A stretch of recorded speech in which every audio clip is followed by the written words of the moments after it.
नमस्कार, एटको रूबरू में आपका स्वागत है। आज हम पड़ोसी मुल्क की एक ऐसी चार्मिंग पॉलिटिशियन से आपकी मुलाकात करा रहे हैं जिसका नाम वर्ल्ड की 100 मोस्ट पावरफुल विमेन में शुमार होता है। गिनीज बुक ऑफ रिकॉर्ड्स में उनका नाम दुनिया की मोस्ट पॉपुलर पॉलिटिशियन के रूप में दर्ज है।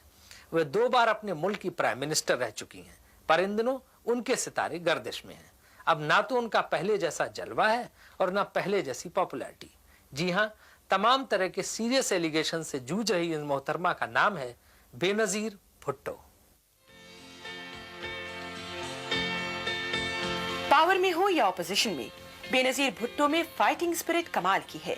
अपने 20 साल के पॉलिटिकल करियर में तमाम एडवर्स सिचुएशंस के बावजूद उन्होंने कभी हार नहीं मानी, और यही वजह है कि वो हमेशा पाकिस्तान की पॉलिटिक्स की मेन स्ट्रीम में रही। पाकिस्तान के प्राइम मिनिस्टर रह चुके जुल्फिकार अली भुट्टो की 4 औलादों में सबसे बड़ी बेनजीर भुट्टो की हायर एजुकेशन ऑक्सफोर्ड में हुई और 1977 में वो पढ़ाई खत्म करके पाकिस्तान लौटी। लेकिन कुछ ही दिनों बाद chief of army staff general Ziaul हक ने जुल्फिकार अली भुट्टो का तख्ता पलटकर पाकिस्तान में मार्शल लॉ लागू कर दिया। उसी दौरान बेनजीर ने एक्टिव पॉलिटिक्स में कदम रखा और अपने पिता की राजनीतिक वारिस बनकर उभरी। उनके दोनों भाई मीर मुर्तजा भुट्टो और शाहनवाज को तो मुल्क छोड़ना पड़ा, लेकिन बेनजीर अपनी मां नुसरत भुट्टो के साथ फौजी शासन से जूझती रही। अप्रैल 1979 में जुल्फिकार अली भुट्टो को फांसी दे दी गई। 1977 से 1988 के बीच बेनजीर की कई बार गिरफ्तारी हुई।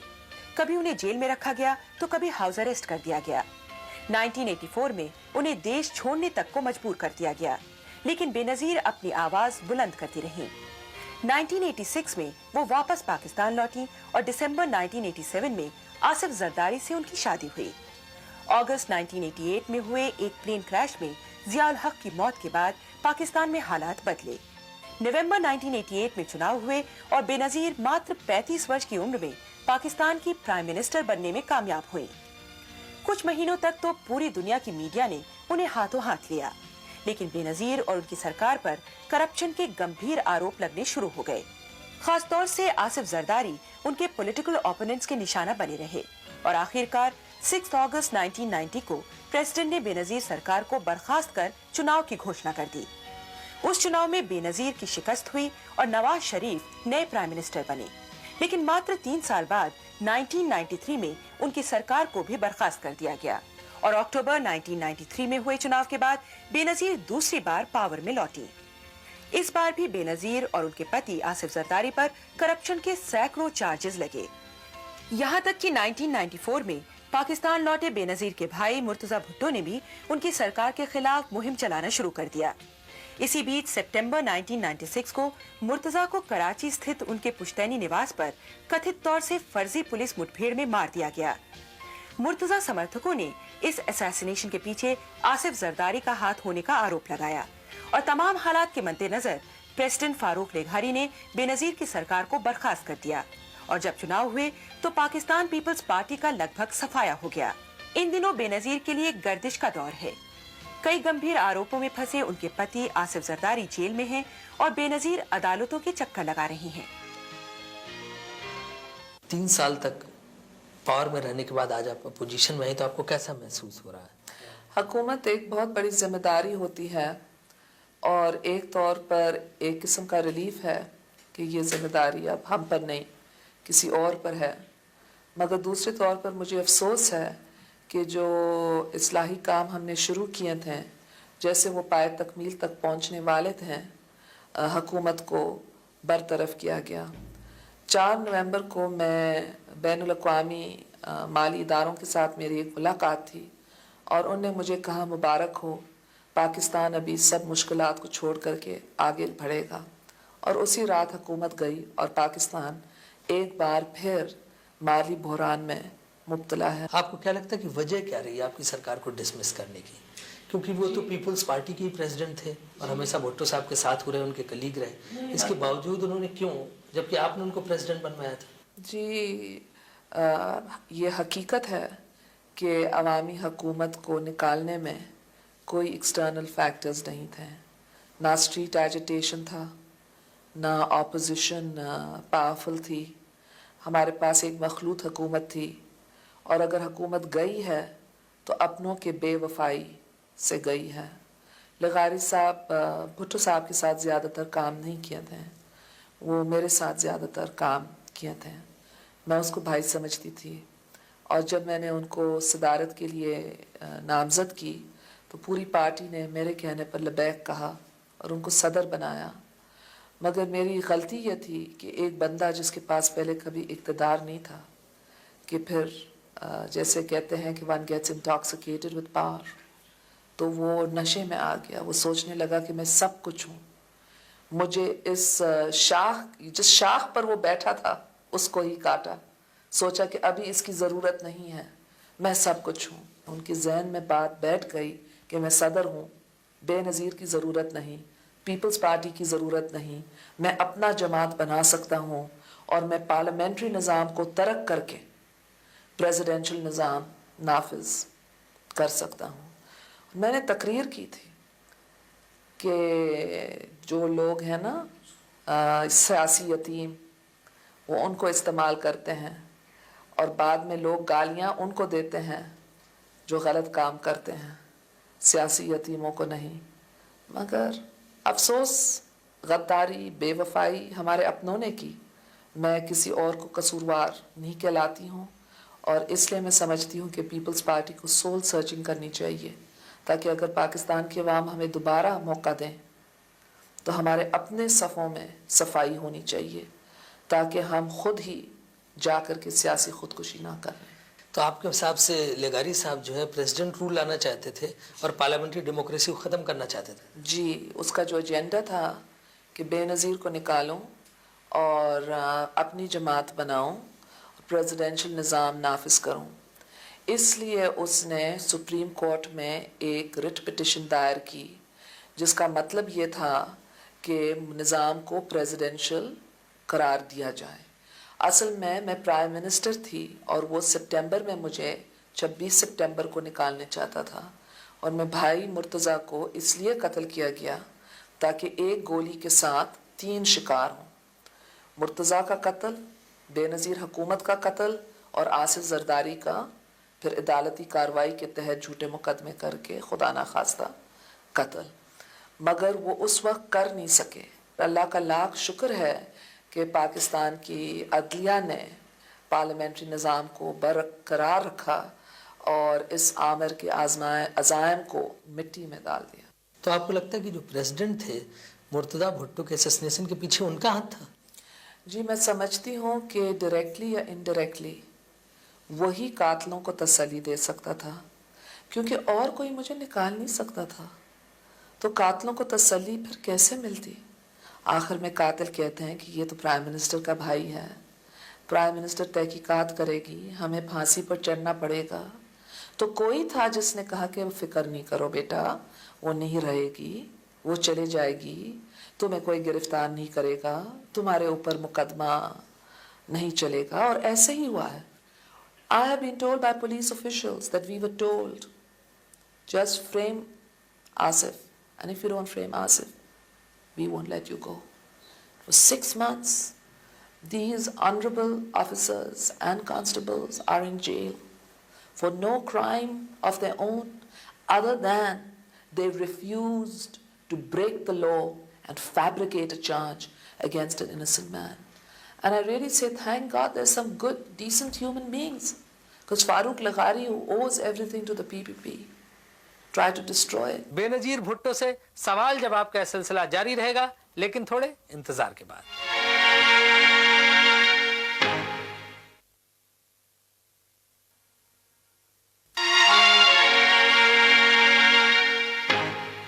آپ نے ابھی کہا اپنے اسٹیٹمنٹ میں کہ آپ ایک کتاب لکھیں گے, اس کتاب میں بتائیں گے کہ کس نے مرتضیٰ بھٹو کا اسیسنیشن کیا تھا, کس نے ان کی ہتیا کی تھی.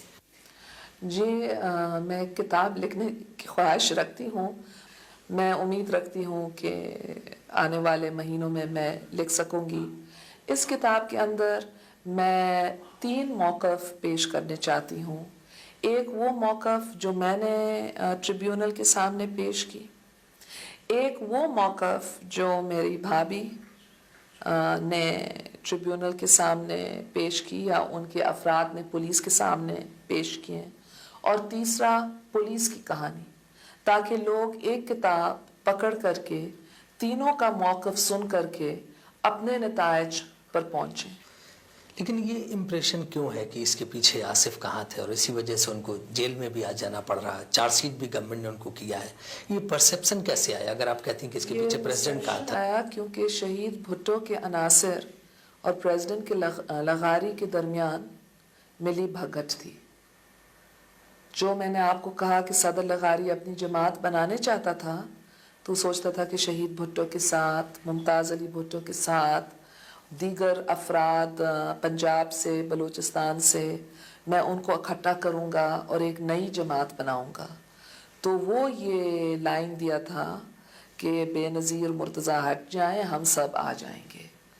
تو اس لیے ان کے اپنے کچھ عناصر اس میں شامل تھے۔ تو مجھے بہت افسوس ہوا کہ شہید بھٹو نے، پارٹی نے، میں سمجھتی ہوں کہ وہی مرتضیٰ کے ساتھ بے وفائی کی ہیں، اور ان لوگوں نے آصف قاتل کا نعرہ بلند کیے ہیں، اور پورے الیکشن کیمپین میں ان نے میرے بھائی کا لاش کا تصویر نہیں ہے اور وہ گرے کلر کی شلوار قمیص پہنے ہوئے تھے، اس کو فوٹو ٹرکس کے ساتھ سفید کیے اور اس کا خون دکھائیں اور کہیں کہ مرتضیٰ کا قاتل زرداری۔ جدھر میں گئی تو میرے بھائی کا لاش۔ تو آپ دیکھیں کہ سیاسی موٹیو کس کے پاس تھا، سیاسی فائدہ کس کو ملنے والا تھا، اور اس لیے میں سمجھتی ہوں کہ ان میں سے کئی عناصر جو تھے وہ بک گئے تھے، اور یہ ہمارے خاندان کے خلاف ایک بہت بڑی سازش تھی۔ Benazir was in government for 43 days after the murder had taken place. Had she suspicions and the president or anyone else, she could have taken action. What has she done after the murder? I will always say it, that Benazir is to blame, at least indirectly, for the murder of Murtaza because of the way she victimized him and victimized his supporters. From the time he decided to come back to Pakistan until his murder. اس میں کوئی doubt نہیں that the state apparatus under Benazir Bhutto was involved. Issue ہے کہ اگر زرداری نے مروایا ہے تو بے نظیر کو پتا تھا کہ نہیں پتا تھا، یا اس سے این او سی بہن سے لیا کہ نہیں لیا. The fact is that she exonerated those who are alleged to be the killers of her own brother in the state apparatus. She was prime minister. قتل کے نتائج کے لیے دیکھو کہ فائدہ کس کو ہوا اور نقصان کس کو ہوا۔ نقصان تو مجھے ہوا، میری ماں کو ہوا، میری بہن کو ہوا، مرتضیٰ کے معصوم بچوں کو ہوا، نقصان آصف کو ہوا جو جیل میں ہے، اور پھر آپ دیکھیں کہ کتنی ذہنی پریشانی ہم سب کے لیے۔ فائدہ کس کو ہوا؟ جماعت کس کو ملی؟ ملکیت کس کو ملی؟ پیسہ کس کو ملی؟ شہرت کس کو ملی؟ مرتضیٰ کے گھر اور نام اور شان اور سب کچھ عیش کرنے کے لیے کس کو ملا؟ لیکن یہ بتائیے، کچھ لوگوں کا یہ کہنا، خاص طور سے جو مسلم لیگ کے لوگ ہیں، کہ آصف زرداری اور مرتضیٰ میں کافی ڈفرینسز چل رہے تھے۔ جی، نواز شریف اور میرے درمیان ڈفرینسز ہیں۔ کل اگر نواز مجھے مار دے، کل اگر میں مر جاؤں، آپ کہیں گے نواز شریف نے مارا ہے۔ ڈفرینسز تو ہوتے ہیں۔ آپ مجھے بتائیں کہ ابھی آپ کی کانگریس پارٹی کے لیڈر اور دیو گودا کے اتنے ڈفرینسز ہوئے، کل دیو گودا کو کوئی خدا نخواستہ مار دے تو آپ کہیں گے کہ ڈفرینسز کی وجہ سے؟ کون سے ملک میں ڈفرینسز نہیں ہیں؟ آصف کے ڈفرینسز نہیں تھے۔ مرتضیٰ کو بتایا گیا تھا، اس کی بیوی نے، اس کی جماعت نے، جان صادق کے دور پر بتایا گیا تھا کہ زرداری بھٹو کا نام خراب کر رہا ہے، زرداری کرپٹ ہے، آپ زرداری کے خلاف سٹینڈ لیں۔ تو مرتضیٰ آصف کو نہیں جانتا تھا، مگر ان کو اتنا ڈس انفارمیشن فیڈ کیا گیا تھا اور اس کو اتنا برین واشنگ کیا گیا تھا کہ وہ سمجھتے تھے کہ آصف ہمیں بدنام کر رہے تھے، جو حقیقت نہیں تھی۔ پھر جولائی کے مہینے میں مرتضیٰ اور آصف دونوں ملے بھی تھے، اس کے بعد ایک ہوائی جہاز میں اکٹھا کیے تھے، اور مجھے یاد ہے آصف کا فون آیا اور وہ اتنا خوش تھا، اور اس لیے مجھے اتنا دکھ ہوتا ہے کہ جیسے ہم قریب ہو رہے تھے ان کو ہم سے چھینا گیا، اور میں ایک بڑی بہن کی حیثیت سے ان کی خوشی دیکھنے چاہتی تھی۔ I feel this is a propaganda tactic. keep lying until you believe yourself. There was no relationship between Murtaza and Asif Zardari at all, because Murtaza could not bear the idea that Asif Zardari was using the clean name of his father in all his corruption आप operations. सोचें कि उसका क्या मकसद है. आप सोचें कि जब तक मुर्तज़ा की शादी इससे नहीं हुई तो अपने बहन के खिलाफ एक लफ्ज़ नहीं कहा. कौन था उसकी ज़िंदगी में एक नई इन्फ्लुएंस जो उसको ये क्लैश के रास्ते पर ले आए? कौन था? आखिर में 1977 में मुर्तज़ा बाहर गया था. उनकी सियासत हमारी सियासत से मुख्तलिफ थी. हम उनकी सियासत पर तनकीद करते थे, मगर वो अपने बड़ी बहन के बारे में कभी भी एक लफ्ज़ नहीं कहता था. ये सब मामला शुरू हुआ कि जब चीफ मिनिस्टर जाम सादिक अली बना और गैनवा यहाँ आती थी और जाम सादिक के पिट्ठू उसके साथ मिलते थे. ये बॉडीगार्ड्स और छोकरे उसके साथ मिलते थे और उसको कहते थे कि आप फॉरेनर फर्स्ट लेडी बन सकती है, और उसके एम्बिशंस थे. मैं तो सोचती हूँ कि अगर मुझे मालूम होता 1993 में कि मेरे को हटाने के लिए मेरे भाई को कत्ल किया जाता तो मैं प्राइम मिनिस्टर के ऑफिस के लिए नहीं लड़ती. ये काम हुआ है दुश्मनों की तरफ से कि भुट्टो ख़ानदान को ख़त्म किया जाए. मुर्तज़ा को ख़त्म किए, शाहनवाज को, जुल्फ़िकार अली भुट्टो को. मेरी बहन की शादी हो चुकी है, हमारी शादी हो चुकी है, तो अभी कौन रहा हमारे बाप के घर को रौनक करने के लिए? कौन रहा जो हमारे ख़ानदान की सकाफत को जानता है? मुर्तज़ा की डॉटर कहते हैं पॉलिटिक्स में काफ़ी उसका इंटरेस्ट है और वो अभी से ही एक्टिव हो रही है. जी, उनकी बहुत पोलिटिसाइज्ड अपब्रिंगिंग हुई है और हो सकता, मगर इस वक्त वो टोटली उनकी स्टेप मदर के कंट्रोल में. लोग कहते हैं कि आगे वो पॉलिटिक्स में भुट्टो फैमिली की तरफ से आपका अल्टरनेटिव बनने की कोशिश कर सकती है, सक्सेसर बन सकती. अगर वो अपने आंट के नक्शे कदम पर चलने चाहे, इससे ज़्यादा क्या खुशी हो सकती है. मगर मैं समझती हूँ कि बच्चे अब तक छोटे हैं और ये चीज़ भाई बहन में अभी से कहना कि बहन बन रही है और भाई को कहना कि तुम बन रहे हैं, गलत बात है. बेनज़ीर भुट्टो के बारे में हम कुछ और जानकारी देंगे, लेकिन थोड़े इंतजार के बाद.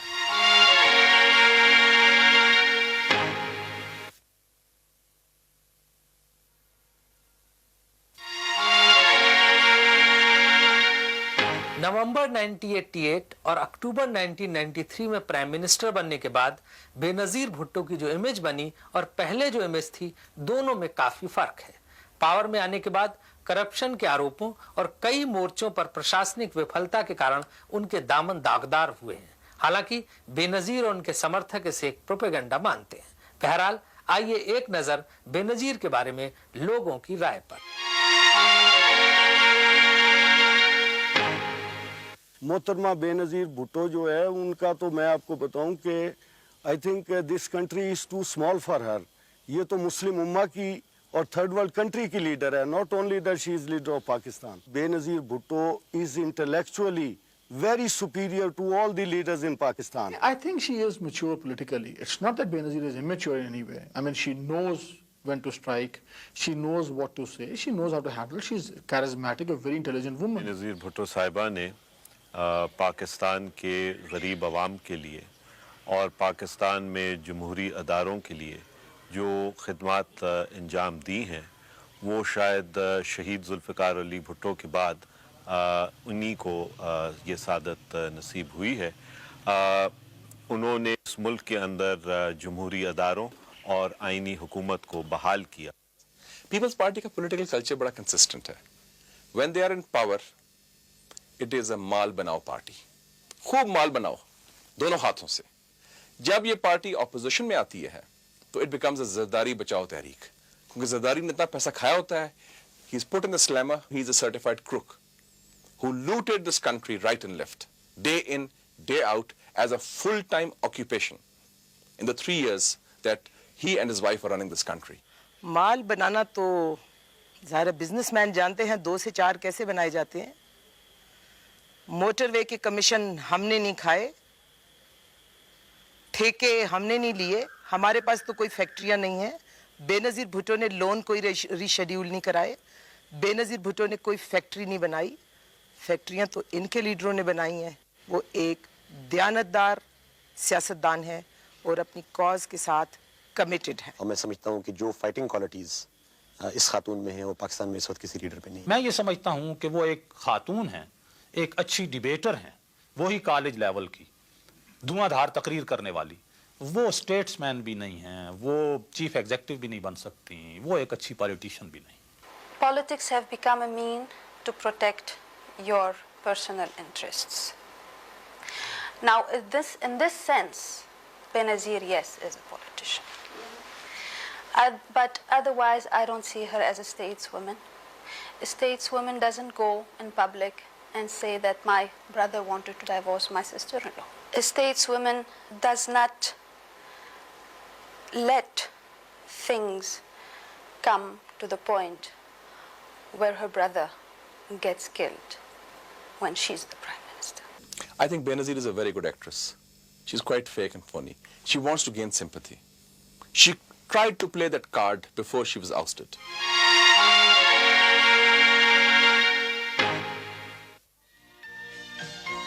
इस्लामाबाद का जरदारी हाउस हो या कराची का बिलावल हाउस, इन कोठियों की भव्यता बेनजीर और उनके परिवार के लाविश लाइफस्टाइल की गवाही देता है।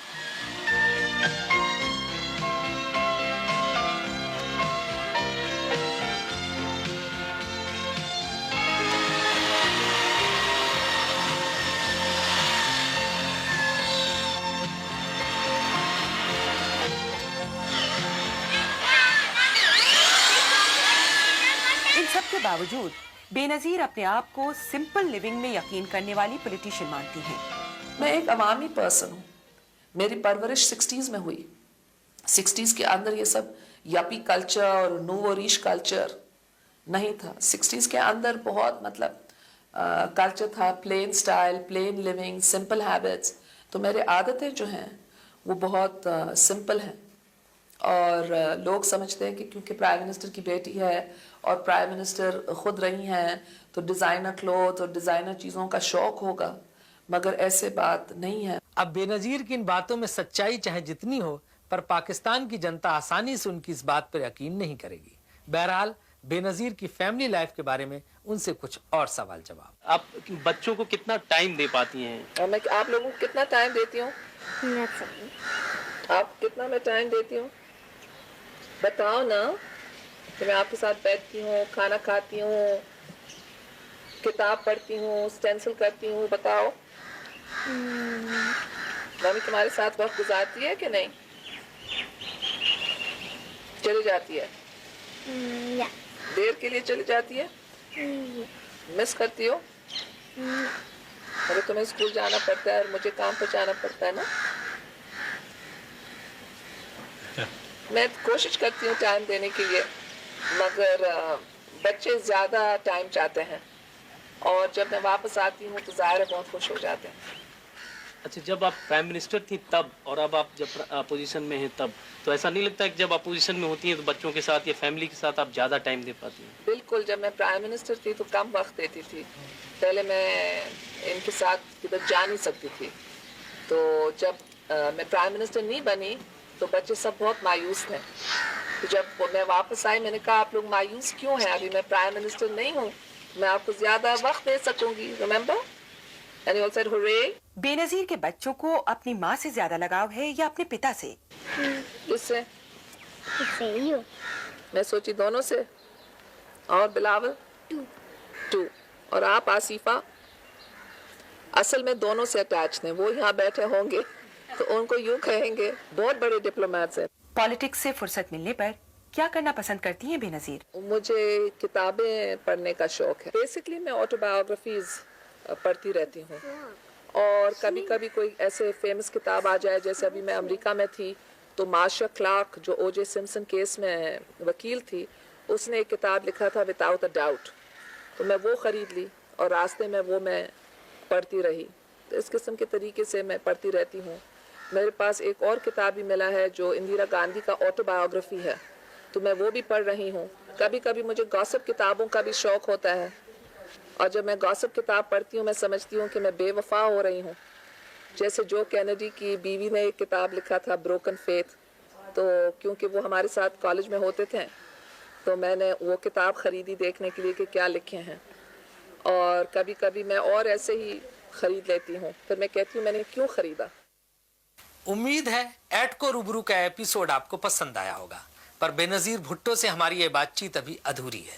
اپنے اور اپنے پتی آصف زرداری پر لگے تمام آروپوں کے بارے میں کیا کہتی ہیں بے نظیر اور ان کے سیاسی ورودھی, دیکھیے روبرو کے اگلے ایپیسوڈ میں اسی دن اسی سمے. تب تک کے لیے میں راجیو شکلا آپ سے وداع چاہتا ہوں. نمسکار.